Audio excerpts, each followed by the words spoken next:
Bonjour, je suis Loïc Pensionnet, je suis saxophoniste et clarinettiste et je suis enseignant à l'école de musique du Pays Mélois, une école de musique qui se situe entre Niort et Poitiers dans la région Nouvelle-Aquitaine. Et je suis également compositeur. Ils sont divers et variés. Effectivement, je consacre une partie de mon temps à l'enseignement, mais je me produis également en duo avec mon ami Xavier Protin, qui est pianiste, mais aussi j'accompagne un poète, Christophe Pilard, qui me permet de créer un univers et des textures sonores autour de ses textes. Dernièrement, j'ai développé un projet en duo avec une amie batteuse, Amandine Lelameur, qui se nomme Ama et Loki, dont le premier clip vient de sortir. Et également, je me produis seul en scène avec mon projet Loki, qui a la particularité d'utiliser les clarinettes autour du looper et des effets. Et ce projet me permet non seulement de me produire sur scène, mais également de développer des projets pédagogiques pour initier les professeurs et les élèves à la pratique et l'utilisation des nouvelles technologies. Et pour finir, une de mes activités importantes dans l'année, c'est d'animer des stages en tant que professeur. Et on anime un stage avec Axel Ciofolo de Peretti chaque été à Mel pour clarinettistes amateurs adultes. C'est déjà pas mal.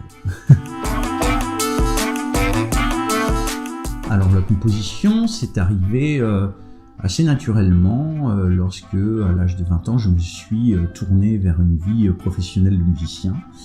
Et la création était au cœur des compagnies de spectacles musique et théâtre de rue.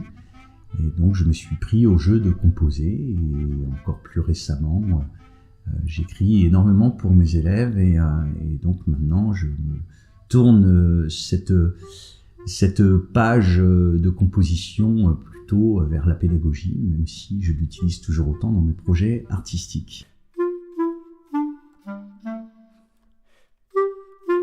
Le premier fait marquant, c'est lorsque je me suis inscrit au Conservatoire de Niort en cycle adulte, en jazz, et la rencontre avec mon professeur de saxophone Rory Boileau est un des faits marquants, puisqu'il n'est pas tout à fait irresponsable de mon parcours et de ma vie professionnelle aujourd'hui.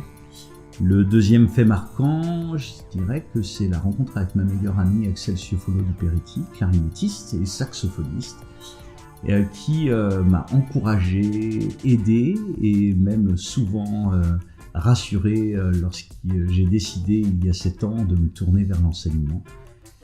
Et je dirais que le troisième moment, ou en tout cas le troisième fait marquant de mon parcours de musicien, remonte à il y a 4 ans lors des rencontres nationales pédagogiques de la clarinette à Paris chez Selmer.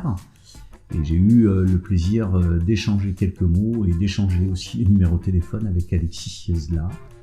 Et donc ce fait est plus que marquant, puisque aujourd'hui, non seulement j'ai le plaisir de travailler avec lui, et en plus de ça, il y a des liens d'amitié qui sont créés.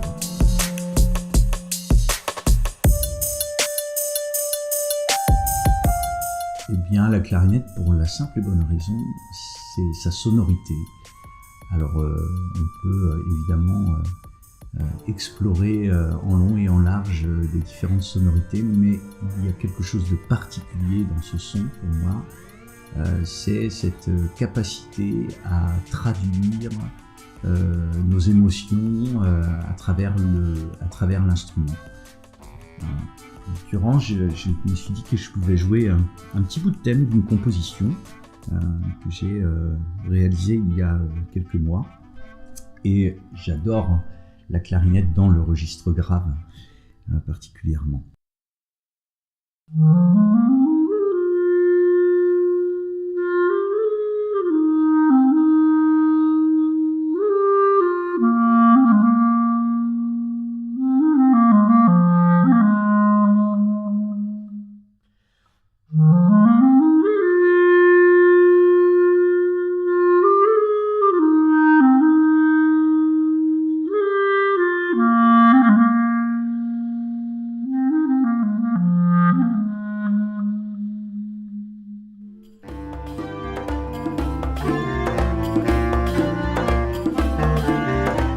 Alors elle est assez simple, je prends l'instrument, je le branche sur mon looper et sur mes effets, et j'explore les sonorités, et une fois que j'ai trouvé une idée qui me semble plutôt jolie, je la cristallise et je travaille autour de ce thème avec des éléments rythmiques, mais aussi tout un univers fait d'effets sonores.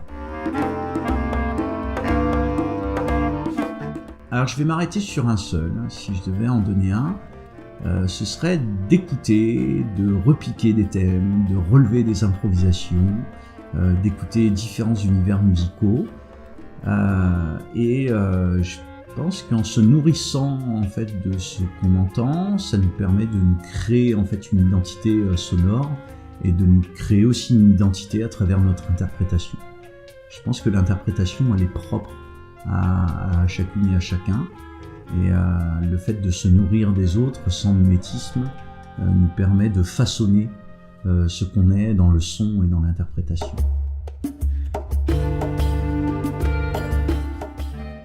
L'avenir de la clarinette, moi, il me paraît plutôt radieux.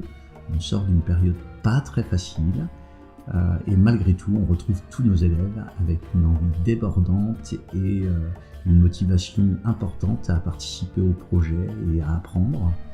Je dirais aussi que l'existence de tous ces collectifs qui existent en France, dont vous faites partie, et que la Hauts-de-France, montre bien qu'il y a une dynamique et qu'on est loin d'être en retard sur le développement et l'envie de partager et d'échanger.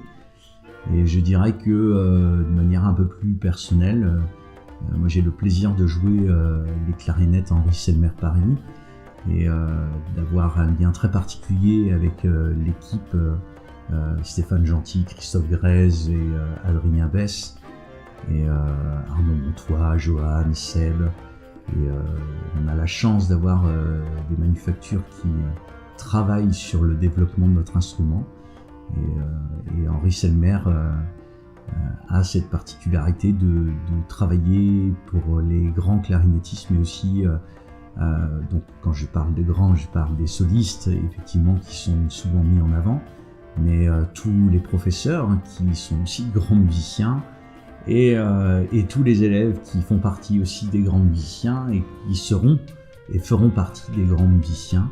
Et ça, c'est important d'avoir affaire à ces personnes-là qui ont le désir profond de faciliter le jeu et de rendre cet instrument beau dans sa sonorité, mais aussi dans son esthétique.